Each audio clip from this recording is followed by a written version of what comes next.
ದರ್ಶನ್ ಸುಮಲತಾ ಅವ್ರಿಗೆ mother India ಅಂತ ನಾವು ಕರಿತಾ ಇದ್ರು ಅಂತ ಕಾಣುತ್ತೆ. ಈಗ ನೋಡಿದ್ರೆ ದರ್ಶನ್ ತನ್ನ ಇನ್ಸ್ಟಾಗ್ರಾಮ್ ಅಕೌಂಟ್ ಏನಿದೆ ಅದರಲ್ಲಿ ಯಾರ್ಯಾರನ್ನು ಫಾಲೋ ಮಾಡ್ತಾ ಇಲ್ಲ, ಸುಮಲತಾ ಅವ್ರನ್ನು ಕೂಡ ಫಾಲೋ ಮಾಡಿ ಒಂದು ಕಾಲಕ್ಕೆ ಈಗ ಅನ್ಫಾಲೋ ಮಾಡಿದ್ದಾರೆ ಅಂತ. ಹಾಗಾದರೆ ಯಾವ ಸುಮಲತಾ ಅವರನ್ನು ದರ್ಶನ್ ಮತ್ತು ಯಶ್ ಮಂಡ್ಯದ ಲೋಕಸಭಾ ಚುನಾವಣೆಯಲ್ಲಿ ಗೆಲ್ಲಿಸಿದ್ರು, ಜೋಡೆತ್ತುಗಳು ಅಂತ ಕರೆಸ್ಕೊಂಡಿದ್ರು, ಅದೇ ಸುಮಲತಾ ಅವ್ರಿಗೂ ದರ್ಶನ್ಗೂ ಇದೀಗ ಒಂದು ಬಿರುಕು, ಇವರಿಬ್ಬರ ಸಂಬಂಧದಲ್ಲಿ ಒಂದು ಬಿರುಕು ಏರ್ಪಟ್ಟುಬಿಟ್ಟಿದೆಯಾ? ಇನ್ಸ್ಟಾಗ್ರಾಮ್ನಲ್ಲಿ ಸುಮಲತಾ ಅವರನ್ನು ಅನ್ಫಾಲೋ ಮಾಡಿದ್ದಾರೆ ದಾಸ.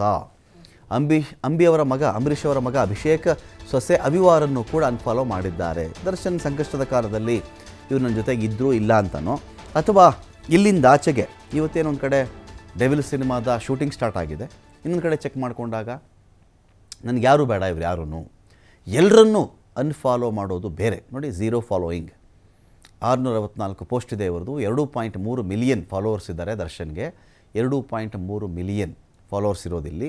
ಆದರೆ ಇಲ್ಲಿ ದರ್ಶನ್ ಮಾಡಿರೋದು ಏನು ಅಂತ ನೋಡಿದ್ರೆ, ಅವಿವಾರನ್ನು ಅನ್ಫಾಲೋ, ಅಂಬರೀಷ್ ಅವರನ್ನು ಅನ್ಫಾಲೋ, ಸುಮಲತಾ ಅವ್ರನ್ನೂ ಅನ್ಫಾಲೋ ಮಾಡಿರೋದು. ಅಮ್ಮ ಅಂತ ಮಾತಾಡ್ತಾ ಇದ್ದದ್ದು ದರ್ಶನ್.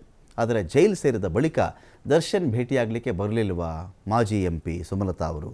ಕೆಲವೇ ಜನರನ್ನು ಇನ್ಸ್ಟಾದಲ್ಲಿ ಫಾಲೋ ಮಾಡ್ತಾ ಇದ್ದಿದ್ದು ದರ್ಶನ್. ಆದ್ರೀಗ ಎಲ್ಲರನ್ನೂ ಅನ್ಫಾಲೋ ಮಾಡಿ ಹಾಕಿದ್ದಾರೆ ನಟ ದರ್ಶನ್ ಅನ್ಫಾಲೋ ಮಾಡಿದ ಬೆನ್ನಲ್ಲೇ ಸುಮಲತಾ ಅವರು ಕೂಡ ಮಾರ್ಮಿಕವಾಗಿ ಒಂದು ಪೋಸ್ಟನ್ನು ಮಾಡಿದ್ದಾರೆ. ಇದೊಂದು ಭಾಳ ಇಂಪಾರ್ಟೆಂಟ್ ಪೋಸ್ಟ್. ಇದು ನೀವು ಗಮನಿಸಿ, ಯಾವ ಕ್ಷಣದಲ್ಲಿ ದರ್ಶನ್ ಸುಮಲತಾ ಅವರನ್ನು ಅನ್ಫಾಲೋ ಮಾಡ್ತಾರೋ ಆಗ ಸುಮಲತಾ ಮಾರ್ಮಿಕವಾಗಿ ಒಂದು ಪೋಸ್ಟನ್ನು ಹಾಕ್ತಾರೆ.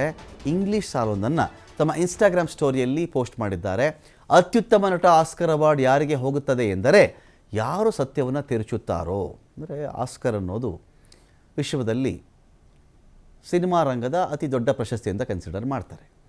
ಅಂಥ ಅವಾರ್ಡ್ ಯಾರಿಗೆ ಹೋಗುತ್ತಪ್ಪ ಅಂತ ಹೇಳಿದ್ರೆ, ಯಾರು ಸತ್ಯವನ್ನು ತಿರುಚಿಬಿಡ್ತಾರೋ, ಪಶ್ಚಾತ್ತಾಪ ಸ್ವಲ್ಪವೂ ಇಲ್ಲದೆ ಬೇರೆಯವ್ರಿಗೆ ನೋವು ಮಾಡಿಕೊಂಡೇ ಇರ್ತಾರೋ, ತಪ್ಪನ್ನು ಬೇರೆಯವ್ರ ಮೇಲೆ ಹಾಕ್ತಾರೋ, ಆದಾಗ್ಯೂ ಅವರು ತಮ್ಮನ್ನು ತಾವು ಹೀರೋ ಅಂತ ಕರ್ಕೊಳ್ತಾರಲ್ಲ, ಅಂಥವರಿಗೆ ಇಂಥ ಆಸ್ಕರ್ ಅವಾರ್ಡ್ ಹೋಗುತ್ತೆ ಅಂಥೇಳಿ ಸುಮಲತಾ ಅವರು ಪೋಸ್ಟ್ ಮಾಡಿದ್ದಾರೆ. ಈ ಪೋಸ್ಟ್ ದರ್ಶನ್ ಅನ್ಫಾಲೋ ಮಾಡುವುದಕ್ಕೂ ಸುಮಲತಾ ಅವರು ಬರೆಯುವುದಕ್ಕೂ ಕಾಕತಾಳಿ ಅಂತ ಭಾವಿಸಬಹುದೇ ವಿನಃ ದರ್ಶನ್ಗೆ ಇವರು ಬರೆದುಬಿಟ್ಟಿದ್ದಾರೆ ಅಂತ ನಾವು ಭಾವಿಸ್ಬೇಕಾಗಿಲ್ಲ. ನಾಳೆ ಹೇಳ್ಬೋದು ಸುಮಲತಾ ಅವ್ರು ಬಂದು, ಇಲ್ಲ ನಾನು ಅವ್ರಿಗೆಲ್ಲ ಹೇಳಿದ್ದು, ಈ ಥರ ಸಮಾಜದಲ್ಲಿ ನಡೀತಾ ಇರುತ್ತಪ್ಪ ಅಂತ ಹೇಳಿದಾಗ ನಾವೇನು ಮಾಡೋಕ್ಕಾಗಲ್ಲ. ಸೊ ಇದರ ಬೆನ್ನಲ್ಲೇ ಸೋಷಿಯಲ್ ಮೀಡಿಯಾದಲ್ಲಿ ಇದ್ರ ಬಗ್ಗೆ ಭಾರಿ ಚರ್ಚೆ ನಡೀತಾ ಇದೆ.